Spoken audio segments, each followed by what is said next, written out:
I'd like to call to order this meeting, April 24th, 2024. And I'd like to request staff confirmation that the Kansas Open Meeting Act required notice has been properly provided. Yes, I can confirm that the packet was posted and the required notice was provided. Thank you. I'll go ahead and call roll at this time. Commissioner Baffa. Here. Commissioner Martin. Here. Commissioner Gilmore. Here. Commissioner Sydow. Here. And Chair Mike Sell. Here. That gives us 5 members present, which is a quorum for conducting today's meeting. I did, if you have not met him already, wanted to introduce Tom Sydow, who is on the Planning Commission and is taking Jerry Ivy's place on the Planning Commission, representative for Heritage Commission, and this is his first meeting, so we welcome him.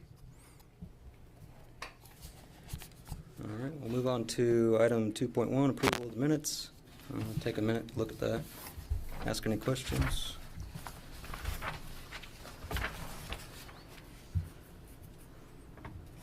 You had your business meeting, and we gave you an update on a few projects. I'll move to approve. Second. Have a motion and second. The minutes of the last meeting have been approved.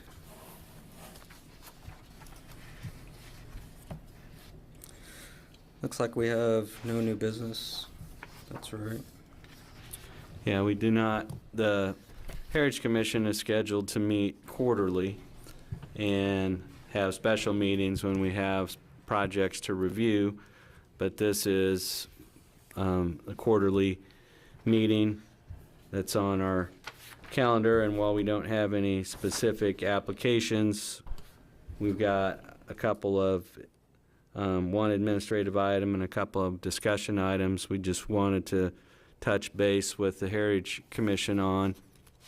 And so the first one has to do with the state of Kansas's historic preservation fund and their grant program.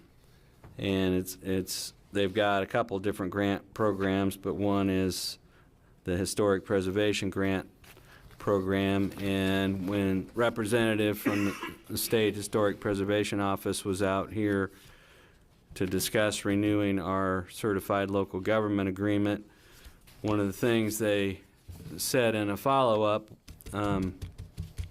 after their visit was that they strongly encouraged application for Heritage Preservation Fund grants from my office in future years to facilitate further survey, resurvey in areas recommended by your preservation plan or your Preservation Commission's work plan. I think one thing that sometimes we fail to take notice of from a historic preservation standpoint is the passage of time and the fact that we have buildings in Salina that were built in the 1960s and 1970s that would be eligible to be considered historic, and they haven't really been inventoried or looked at because the last time the city did a historic resource survey was in 1984 and 1985. And so there are grant funds available at the state level, and it allows for 50% of the project cost to be financed, and the local match can be cash or in-kind services and materials. And so we gave some examples.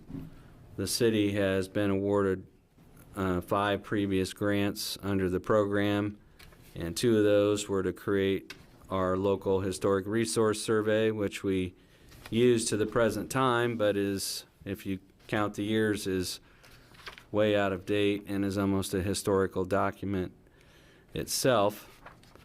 In 1993, the city hosted a statewide preservation conference, and we used funds to help with the expenses associated with hosting that conference. In 1995, we got funds to assist with creating a historic preservation plan for the city of Salina. In 1999, grant funds were used to create a nomination form and submit a nomination to put the Salina Masonic Temple on the National Register of Historic Places. And then the next year, the city got a grant to update a architectural resources tour guide and brochure that we had for both downtown and historic district properties.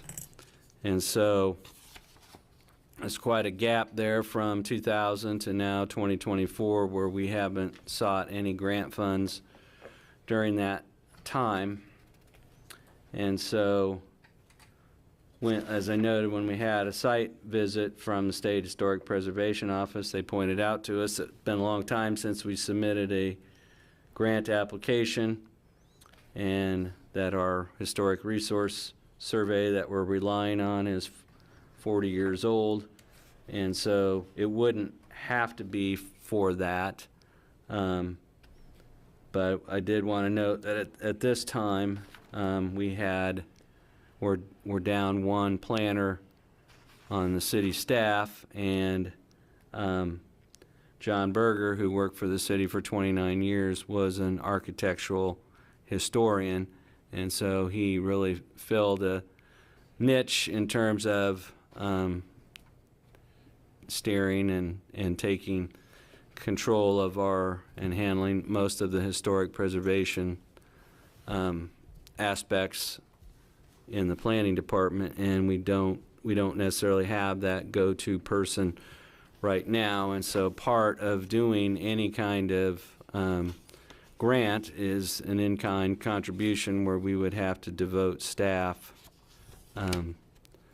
to manage it and also to help with in-kind contributions. So I think there was somewhere in the information that we sent out, there was a listing of awards that had been made in the past 2 years, and a number of cities had used those grant funds for doing that type of survey work. So I just wanted to give you an overview of how we've used the grant funds before, and the mention that was made by staff up in Topeka about the fact that we are a certified local government, that's been 24 years since we got a grant, and that we would probably be in a good position to be competitive to get one. And so, yeah, so Dustin has that there. But in their last round of funds, I can't tell you, I have to look up what camp training is, but I don't know if they sent their heritage commissioners off to a camp or what they did, but we can look into that. But you can see that it was used to do a survey of historic resources in downtown Newton, and also preservation planning. And they don't fund actual physical improvements, but they do fund things, plans, development of plans, surveys, things of that nature.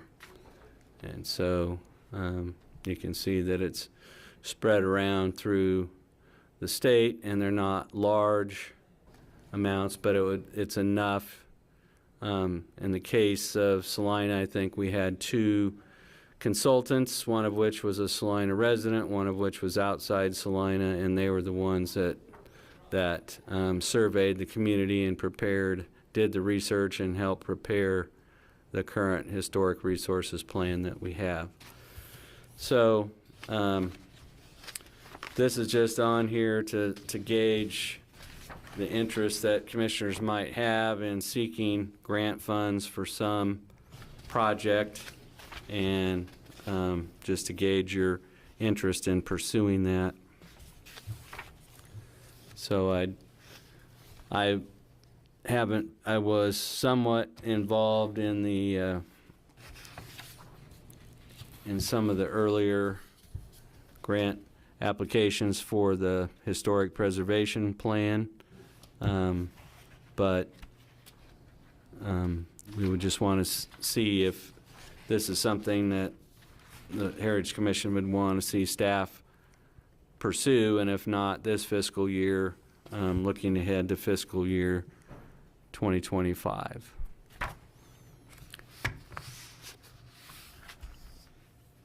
Is staff available to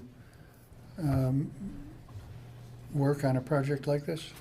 Well, we're working, we think we have a candidate lined up to fill our current vacancy. What we're just working towards is when you have planners who don't have the same background and skill set as Mr. Berger, then we have to team together, or we have to decide that one of our planners, that this is going to be their special niche that they devote themselves to. But we think that by end of year, or certainly first of next year, we would be in a position where we had people trained up. And there's companies that do this type of stuff too? Yes, there are preservation consultants. And so when a Kansas Wesleyan or a Lee Lofts works on a nomination to be on the National Register of Historic Places, they will go to a preservation consultant who will do architectural and historical research on those buildings. And so we would be looking to use the grant funds to hire one of those preservation consultants who could do research on that. Mr. Hers and myself are we're trying to learn and become more conversant all the time, but I have to have a special cheat sheet in my office just to tell me what all these different either architectural styles or architectural features are. So when we were talking about the house on South 8th Street and the corbels, I had no idea what a corbel was, so I was lost. And so it's helpful if we can get staff trained up on those architectural elements and things like that. But I'm pretty sure that we can do that by fall of this year, where we would get our team stabilized and be able to divide things up and see who has, because to do this type of thing, you have to have some knowledge, but also just a passion to dig into things when it comes to historic preservation. So. And then if you hired a consulting firm, they would only pay for 50%. The grant would only pay for 50% of that. And so we would be doing legwork for that, but that's not unusual. When the city of Salina did its last comprehensive plan update, Mr. Hers, I don't know, I'm not going to put a dollar value on our in-kind contributions, but essentially our job was to pull together data, to pull resources, former studies, any information that we could get our hands on and provide that. So we're doing a lot of the research and data gathering and legwork for the consultant, because you need to use your consultant's time to pull the report together, and so it becomes a joint effort between staff in a supporting role and the consultant who's kind of putting together the survey report. And staff can go out and take photographs, we can document buildings and conditions and things like that. So it just becomes a matter of using the grant funds we get to the best, put them to their best use, and have the preservation consultant do the things that they're best at, and staff provide all the support we can in the way of legwork, photographs, things of that nature. If we're awarded the grant, is there a certain time frame those have to be used? Yeah, there would be a time frame for completing the grant, and so I've got some examples of grant applications that we've done before, and what we would plan to do is, if you expressed interest today and you said, well, we think we're overdue to do a historic resources survey, we would put together a draft grant application, bring it to the Heritage Commission, have you guys look at it, critique it, and then tell us if that's something that you want to look at in terms of the grant scope of the grant application and the budget. So in looking at the most recent one we did, which was actually October 1999, the draft grant application and the proposed budget and the scope of the project was brought to the Heritage Commission to review at a meeting, and then the Heritage Commission said, we like the way this is set up, and we would like you to proceed with submitting this application. And so we wouldn't just do that out of the blue and bring it to you, so that's why we're talking about it here, is to just gauge your interest, and if it's something that you think is out of date or overdue, then we would work to put something together, who would be doing what the budget would be, who we might use, and then bring that to you to review and vet before we submitted anything. And then we would be in constant contact with the people at the state so they knew that something was coming. What is your preference?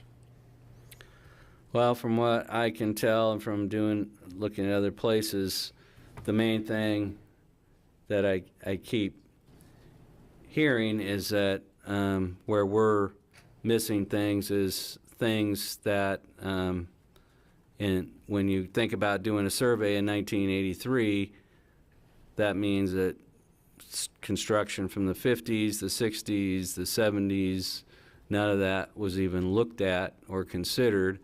And there are some things that were built. You see restaurants, you see certain styles of gas stations, you see different things like that from the 60s that are getting recognized as historic properties. And our survey's so out of date, we don't know what buildings in Salina that have been built in those decades might actually be significant. So I think that's the biggest gap, where we're thinking of historic as only early 1900s or 1920s, when in fact 1960s, and it just sometimes we have people in our office that think the 1970s is prehistoric, and so and so it depends on your demographic of how you view that. So Would it change the boundaries of the historic districts then? very well could, because our survey that was done was limited only to properties that were in the 1930 city limits. So essentially, it was what was in the city 50 years before we did the historic research. So now if you're looking at what was the city limits 50 years ago, it's quite a bit different than it was in 1930. So the scope would certainly change.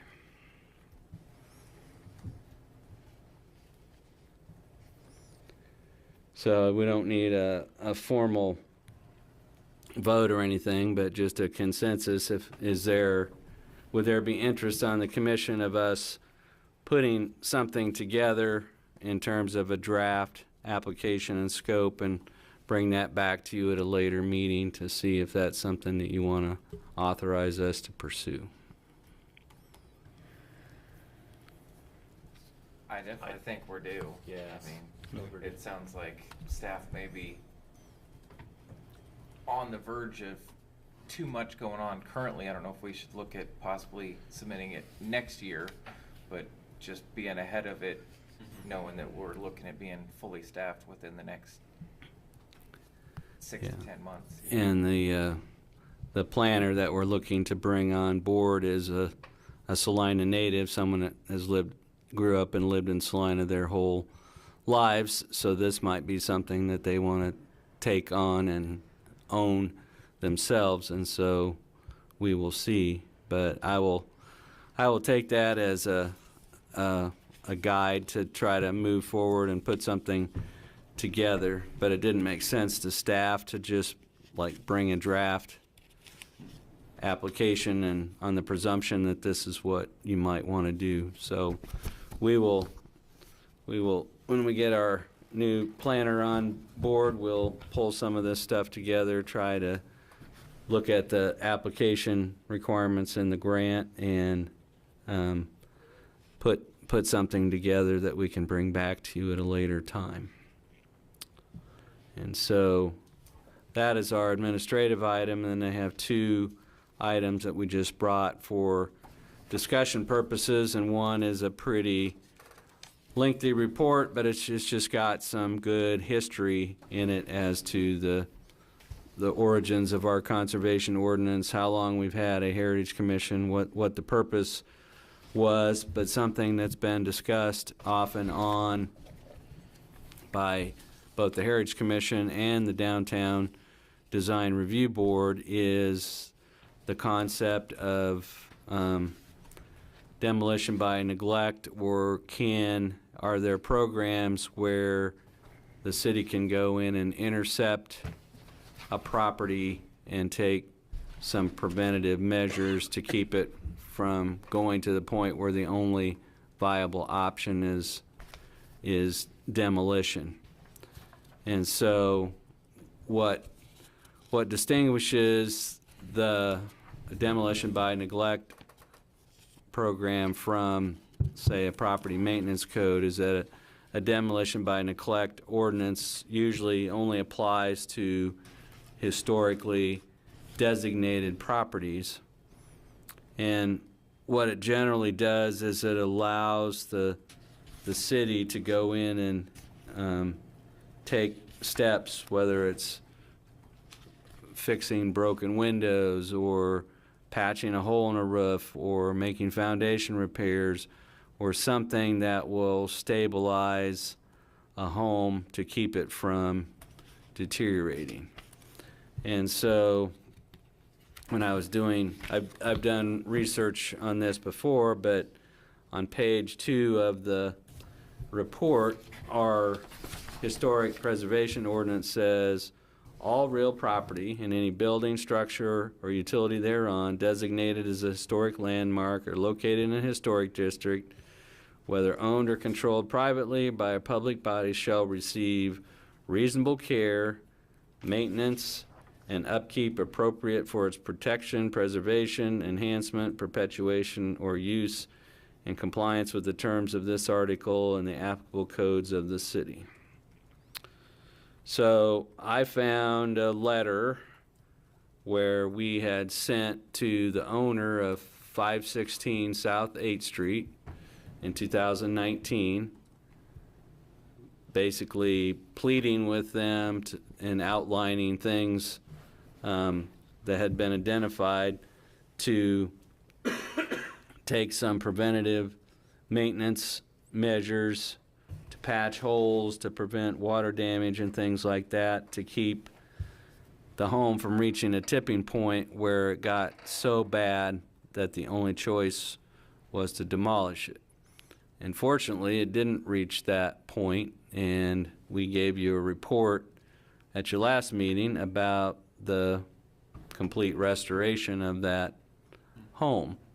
And it was completely restored for 2 reasons. One, it didn't get to a condition that was so bad that it was not restorable, and then 2, it got into the ownership of the right people who were willing to invest in it. And so this has just been something that Heritage Commission has discussed on and off, and it would allow the city to step in and make repairs if the owner didn't. And so that's usually can be controversial.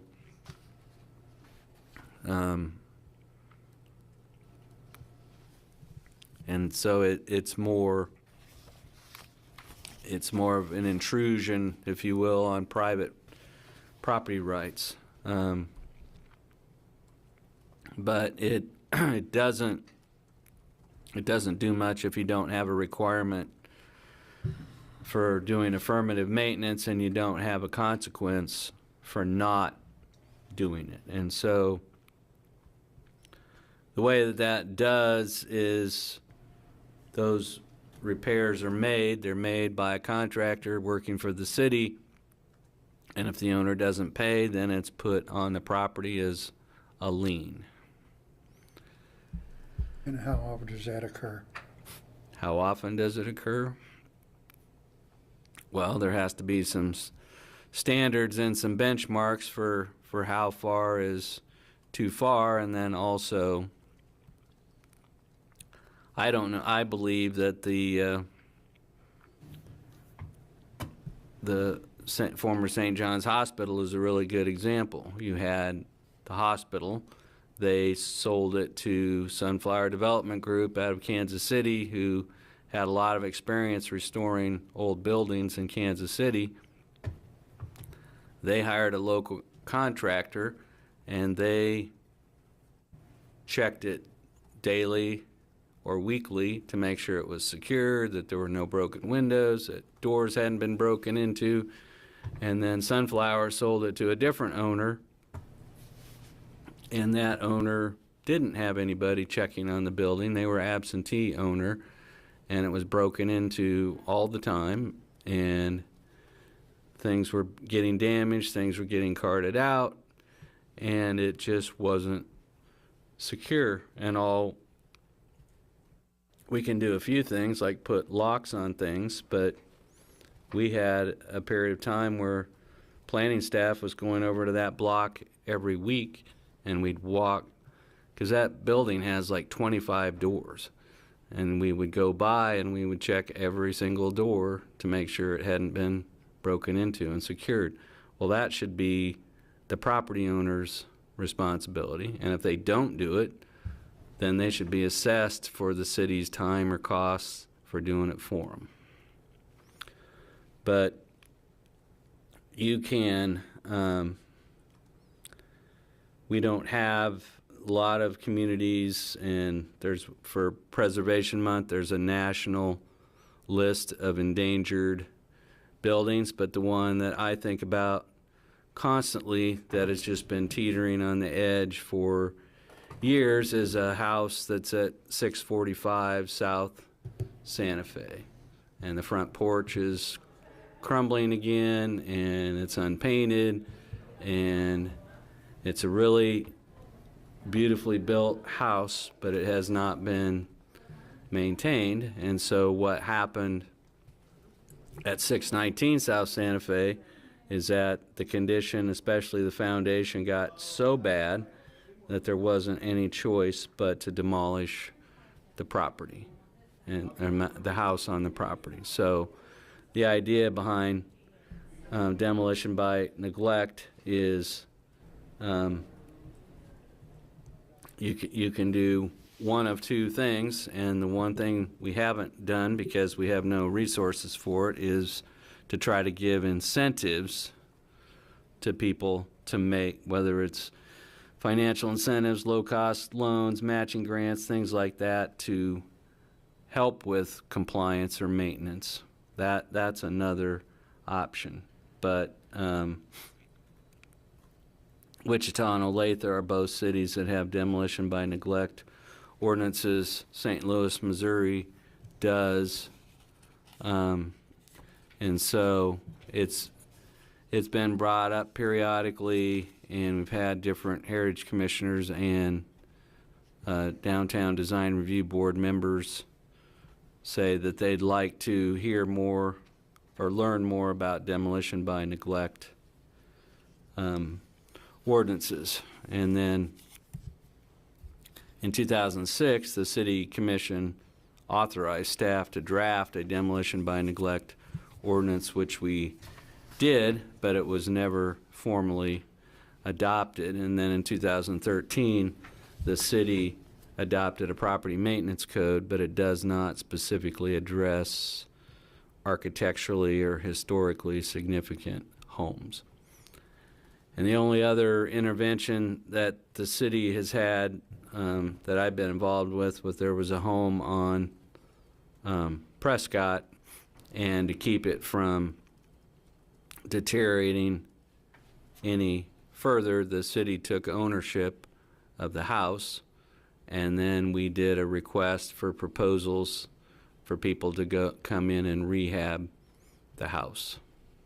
And we basically sold them the house at a very reasonable cost and had a plan for them to go in there and upgrade it. And now it's there on Prescott, west of Santa Fe, with a circle drive in front. But it was pretty close to being in a point where, based on the ownership and neglect, it was going to be a candidate for demolition, but the city intervened in time. So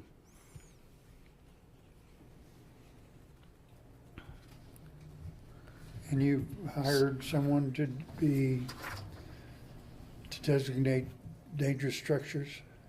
we do have now a code enforcement official that working in our codes department, that all they do is dangerous structures, going around town identifying them. But the work of to be a dangerous structure means that the building officials demonstrated that the building is so dangerous that it needs to be demolished.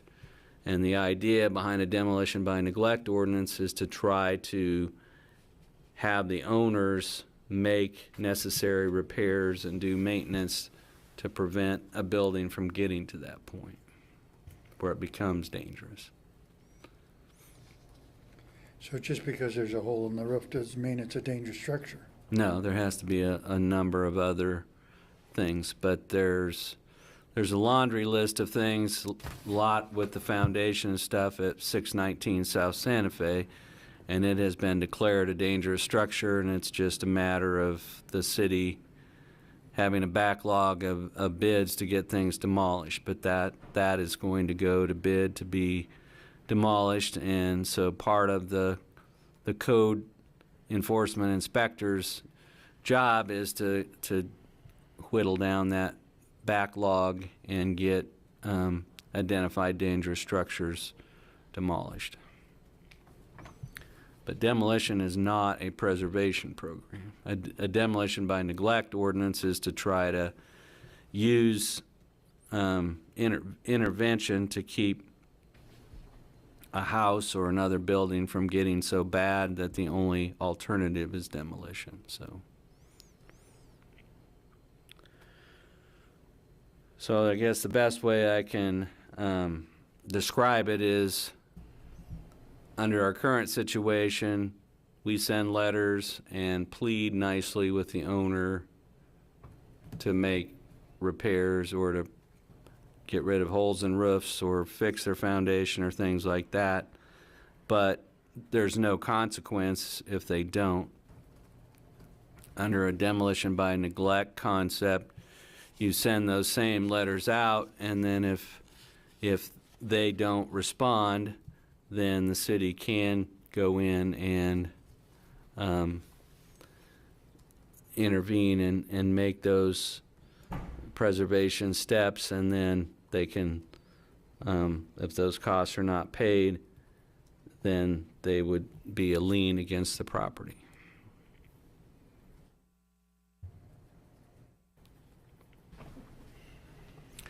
So the idea is not to punish the owner. The idea is to try to preserve and protect the historic property. So does the 1990 conservation ordinance, that only applies to structures within the historical district? it applies to structures within the historical district, it applies to landmarks, and it applies to properties that are on the National Register of Historic Places that are outside that. So, for instance, the Marymount Administration Building up on the hill, that is a landmark. It's not part of any historic district, but it's considered to be a historic landmark.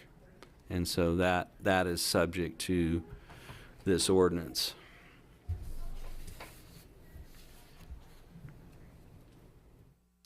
But that's the primary difference, is that the demolition by neglect ordinances that have been adopted only apply to historically properties that are in a historic district or have been designated as a historic property. And our property maintenance code applies to all houses, all buildings in the city, but doesn't give any more value to protecting a historic structure than it would any other structure. So that's the primary difference.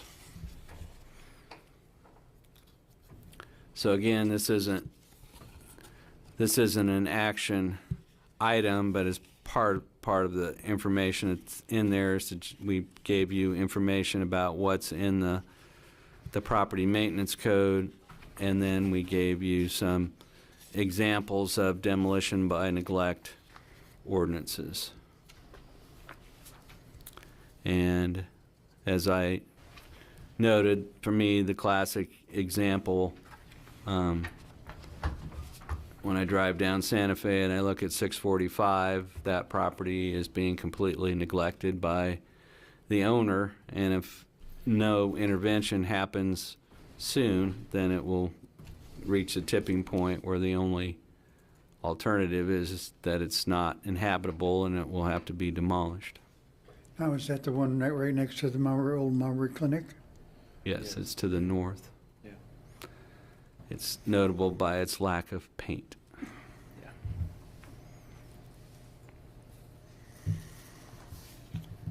And so we've given you some other, just some articles and things to read through, but the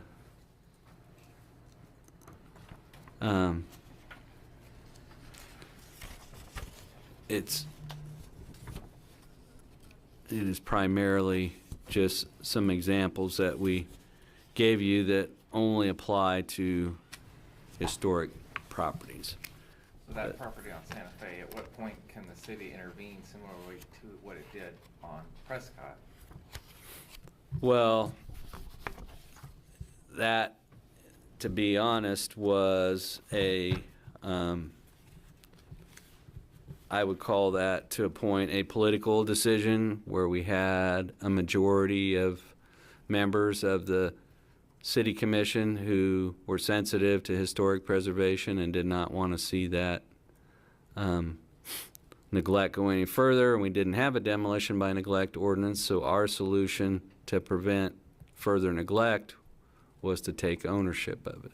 And then we put together, we toured it, we made up a list of things, of all the, and then we put out a request for proposals for local builders or developers to go in and rehab the house, and then we selected what we thought was the best plan for reuse of the property. And so that was kind of a one-off thing. There was no program for that, but it was dependent on the fact that a majority of the city commission at that time was very interested in preservation of the property.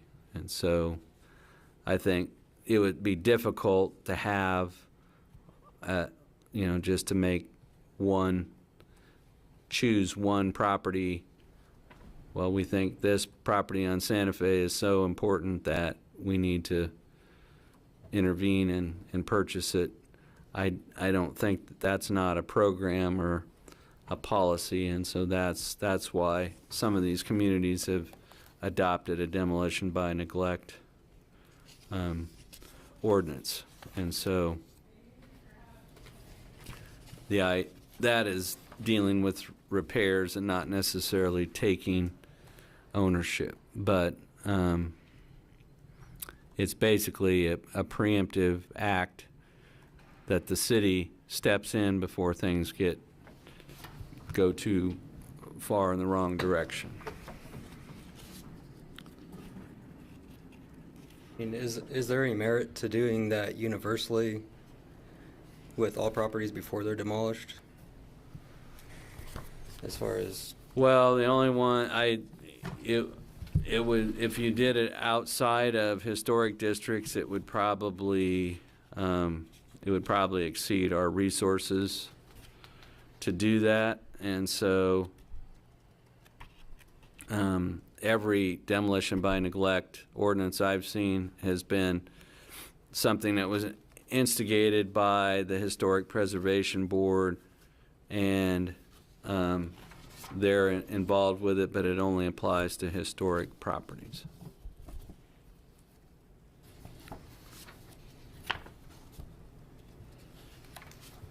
So if there was any interest in that, we could keep working on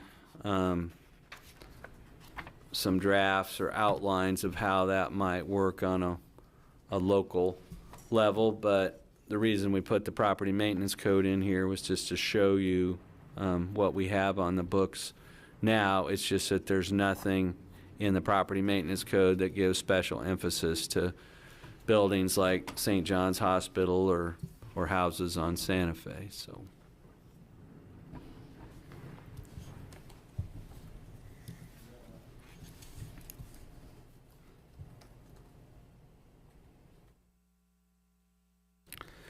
And the other thing I added in there was just a newspaper article I found that some of it got chopped up, but it was from Springfield, Missouri, and they're members of their city council in Springfield, Missouri, were interested in having and creating and adopting a demolition by neglect ordinance for Springfield. And one of the things that was pointed out in the article and pointed out by the Missouri State Historic Preservation Office was that the last historic resources survey done in Springfield, Missouri was in the mid-1980s, which was somewhat familiar to where we're at. And so the city manager there, who is the former city manager of Salina, suggested that the city should update its historic resources survey first before making a decision on adopting a demolition by neglect ordinance, so they'd have a better idea of what it might apply to. And so I think that's another good reason to update the survey. yeah, it's almost like that should be done first, because the universe of properties that might be identified as historically significant would probably get bigger and have a bigger geographic area. But one of the things, and it was mentioned in the article, the ordinance in St. Louis, Missouri categorizes historic structures as non-contributing, qualifying, merit, and high merit. And so some of the people in Springfield thought that their definition of defining what a high merit historical property was somewhat vague and subjective. But so reading that, it seemed kind of on point.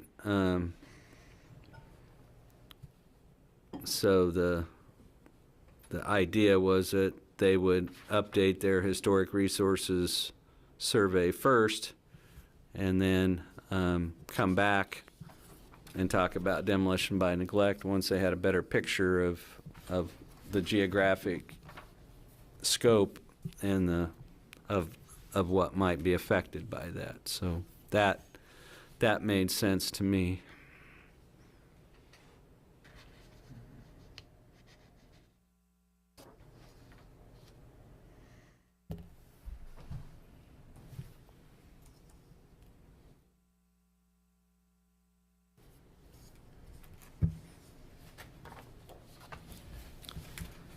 So is there a consensus that that provides another reason to try to move forward with the historic resources survey update and then take questions like this up later? The last discussion item is just, and some of this was staff changes, workload differences, prioritization, but May next month is Preservation Month in the United States. The theme for 2024 is People Saving Places, and the goal is to shine the spotlight on everyone doing the work of saving places in big ways and small. It provides an opportunity to show how a community's history honors the past and helps build the future. In the past, the City Heritage Commission has done some awards for designers, contractors, and owners for rehabilitation of buildings, even some buildings outside of historic districts, but in older neighborhoods. And it presents two questions. Is the Heritage Commission interested in recognizing and granting awards to noteworthy projects is one question, and then two, in order to do that, Heritage Commissioners need to get out and about and bring projects that they think are worthy of mention or attention to planning staff's attention, so we can put something together to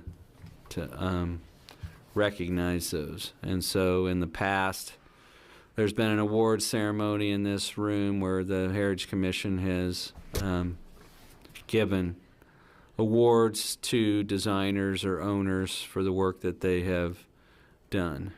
And so the last one I find that we have done was in 2019. We're interested to see whether you would like to restart an awards or recognition program, and then secondly, if there's any projects around town that have been completed that you believe are worthy of special recognition. There wouldn't have to be limited just to Preservation Month, and it wouldn't be limited to just projects in historic districts. And so there are older homes on West Iron, there's older homes on West Ash. Those aren't formal historic districts, but they are historic neighborhoods. And if there are locations or properties where somebody has gone in and done what you think is an impressive rehab project that is worthy of recognition, that would be a good thing to bring attention to. So question number one, are you interested in restarting any kind of recognition or award program? And question number two, are you willing to go out and identify properties or projects that you think have been done well that deserve recognition? So, Just because somebody puts new siding on a historic house, is that the type of thing you're talking about, or something more substantial? something that would be more noticeable and more notable, perhaps unique. The 2019, I've been inside, I've had behind the scene tours, I've toured the parking garage and the heating. The Marymount condominiums was a massive undertaking, and it was worthy of recognition for how that property was transformed and reused. What the Strombergs did at the corner of Iron and Santa Fe, where they rehabbed the outside of that building, that is a really important anchor corner downtown, and so that project had a lot of visual impact. And there's other homes where it wasn't just routine maintenance, it was something that really brought a property back to life. And so a lot of what's going on downtown is rehabilitation of older buildings. I mean, we could probably do an awards program just for some of the buildings that have been done downtown. But that is, I've had things comments range from they did something really special there, they deserve special recognition, and I've had ranged against, well, nobody should get an award for doing what they're supposed to do anyway. And so it's not because somebody had an unpainted house and they decided to paint it or something like that. But if somebody had a house that had sat neglected for 3 years and the front porch fell off and they built a brand new beautiful front porch and brought the house back to life, maybe that's something that's worthy of recognition. Like Dr. Petro's house on Highland. Mm-hmm. When we approved the corbels on. Yes. Yeah, That house was brought back to life. If you look, I've got some before photos and some after photos, and it's pretty dramatic. well, just for that house, I would say, that house does deserve some recognition, as well as I'm sure there's many, many others. Yeah. And I don't think anybody's going to go out there and undertake the sweat and the equity and every investment to do that in the hopes that they'll get an award from you guys. But it is, I think people appreciate getting recognized individually for something that they did that maybe is over and above the routine. So Was I'm that? not opposed to starting it back up again. Yeah. Yeah. I was just gonna ask if that was stopped in 19 because of COVID. That next year. well, it changed for a number of reasons. The COVID year was very strange, and maybe Mr. Hers can explain it better than, but a majority, let's see, you were put on furlough, right, Dustin? So you worked, what, 2 days a week? Yeah, for, I don't know, like an 8-week span, something like that, maybe even longer, but it was in that time period. So like that. Dustin was working 2 days a week, and he was on unemployment the other 3 days. And John Berger, our other planner, was on complete furlough and did not work for 8 months. And so we really couldn't get anything. Our boards were meeting virtually, and so a lot of things that we were just doing as a matter of course got thrown off track by COVID. And so it was basically everything was going along normal, and then Mr. Berger retired, and so he was our main person that helped with our putting together our awards programs and things like that, and making plaques for people and doing all kinds of handy things like that. And we just really haven't replaced that. And so when we got out of practice in 2020, that's why we stopped doing things that we were doing every year. We also stopped doing landscaping awards, and we haven't picked that one up. So now that we're getting more back to a normal routine, we just thought we'd pick these things back up, let you know what we used to do, and see if you're interested in recognizing people who do something over and above with a historic property. Yeah, I think there's consensus. So I did not grab I did not grab the photo to put it in the packet, but there was a letter. It was not the people who fixed the house up, but the prior owner of 516 South 8th, and Mr. Berger sent them a letter and a photograph of the house, and it was unpainted and things were falling off and there was a missing window and things like that. And so we sent him a letter pointing all the things that were out of compliance and pleading with them to do some maintenance to get it back to habitable. And if you compared that photo to what has been done with the rehab project, I mean, that is something that's pretty dramatic.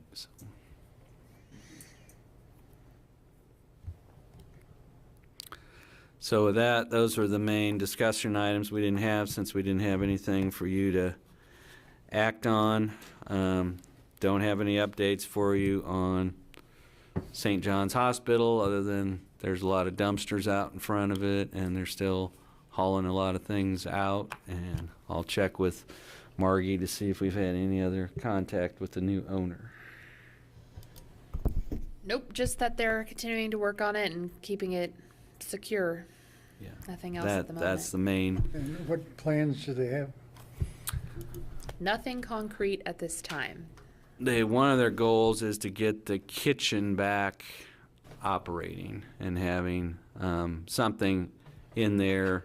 Anything they do that might be housing, or even they've talked about some housing. They've talked about having nursing instruction. They've talked about some community center things, but one of their goals is to get the kitchen that's in the southeast corner back restored and functional. And it's kind of a reverse situation where the most water damage and intrusion in the building is in the newer parts with the flat roofs, and in the older part that has the green pitched roof, that has been a lot more watertight and secure. So the roof problems have been primarily in the newer additions, where they've had some moisture penetration and bad sheetrock and some mold and things like that. So, Are they going to apply for federal historic preservation funds? well, the property's on the state register, but it's not on the national register. And I think they know what they would have to do to get put on the national register. They can get state tax credits. They just can't get the federal tax credits. So we don't, I would have to check, but I don't think I ever heard anything formally back on the Peters Science Hall National Register nomination, but I will check on that and see if I can report back. But with that, we just had those discussion items that we wanted to run by you. I don't have any other business for you. I'll check with Dustin to see if we have anybody online. We do not have anyone from the public online or in the room. So we don't have a need for a public forum. So unless you have anything for us, that's all we have to discuss with you this evening. I would take a motion to adjourn. So moved. Second. All right, moving second. All in favor? Aye. Opposed?